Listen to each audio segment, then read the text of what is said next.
আজকের প্রশ্ন হলো, মঙ্গল গ্রহকে পৃথিবীর মতন বাসযোগ্য করতে কত সময় লাগবে? ভাবুন, আপনি একটি জানালার বাইরে তাকিয়ে দেখলেন একটি নতুন পৃথিবী, নীল আকাশ, নদী, গাছপালা, শহর, মানুষ। কিন্তু এটি পৃথিবী নয়, এটি মঙ্গল গ্রহ। আজ থেকে 100, 1000 কিংবা 10,000 বছর পরে হয়তো মানব সভ্যতার দ্বিতীয় বাড়ি হবে মঙ্গল। কিন্তু প্রশ্ন হলো, আমরা কি সত্যি মঙ্গলকে পৃথিবীর মতো বানাতে পারবো? আর যদি পারি, তাহলে কত সময় লাগবে? আজ আমরা জানব বিজ্ঞানীরা কী পরিকল্পনা করছেন, কী কী বাধা রয়েছে এবং মঙ্গলকে পৃথিবীর মতো বানানোর বাস্তব সম্ভাবনা কতটুকু। কেন মঙ্গল?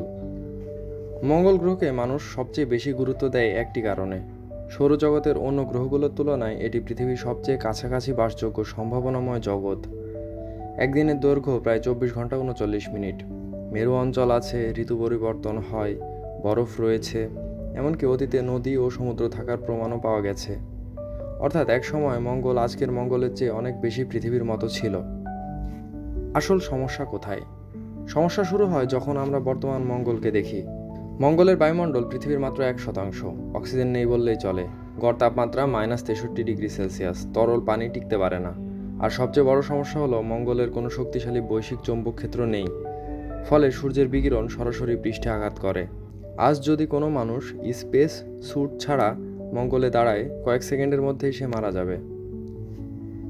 তাহলে প্রথম ধাপ কি? মানুষকে সেখানে টিকিয়ে রাখা। মঙ্গলকে পৃথিবীর মতো বানানোর আগেই আমাদের সেখানে বেঁচে থাকতে হবে। প্রথমে তৈরি করতে হবে ডোম সিটি, বিশাল স্বচ্ছ গম্বুজ, ভিতরে কৃত্রিম বায়ু, কৃত্রিম চাপ, কৃত্রিম কৃষি ব্যবস্থা, পৃথিবীর মতো পরিবেশ। এ পর্যায়ে হয়তো কয়েক হাজার মানুষ স্থায়ীভাবে বসবাস শুরু করবে। সময় লাগতে পারে 20 থেকে 50 বছর। দ্বিতীয় ধাপে গ্রহকে গরম করা। এখন আসল টেরাফর্মিং শুরু। মঙ্গলকে গরম করতে হবে, কিন্তু কিভাবে? একটি পরিকল্পনা হলো মেরুর বরফ গলিয়ে ফেলা। সেখানে বিপুল পরিমাণ কার্বন ডাইঅক্সাইড জমে আছে। এগুলো মুক্ত হলে গ্রিনহাউস প্রভাব তৈরি হবে, তাপমাত্রা বাড়বে। আরেকটি ধারণা হলো বিশাল মহাকাশ আয়না। 1000 কিলোমিটার আকারের প্রতিফলক সূর্যের আলো মঙ্গলের দিকে কেন্দ্রীভূত করবে। ফলে তাপমাত্রা দ্রুত বাড়বে। এই ধাপে সময় লাগতে পারে কয়েকশো বছর। তৃতীয় ধাপ, বায়ুমণ্ডল তৈরি। তাপমাত্রা বাড়ার পরও মানুষ শ্বাস নিতে পারবে না, কারণ অক্সিজেন নেই। তাই বিজ্ঞানীরা ভাবছেন প্রথমে ব্যাকটেরিয়া পাঠানো হবে, তারপর শৈবাল, তারপর জেনেটিকভাবে পরিবর্তিত উদ্ভিদ। এরা ধীরে ধীরে অক্সিজেন উৎপাদন করবে, ঠিক যেভাবে পৃথিবীতে কোটি কোটি বছর আগে প্রথম জীব অক্সিজেন তৈরি করেছিল। কিন্তু এখানে একটি সমস্যা আছে। অক্সিজেন তৈরি করা সহজ নয়। মঙ্গলের পুরো বায়ুমণ্ডল পরিবর্তন করতে হাজার হাজার বছর লাগতে পারে। সবচেয়ে বড় বাধা। এখন আসি সবচেয়ে ভয়ঙ্কর সমস্যায়। চৌম্বক ক্ষেত্র। পৃথিবীর কেন্দ্রের গলিত লোহা একটি বিশাল ডায়নামো তৈরি করে। এটি আমাদের রক্ষা করে, কিন্তু মঙ্গলের কেন্দ্র অনেকটাই নিষ্ক্রিয়।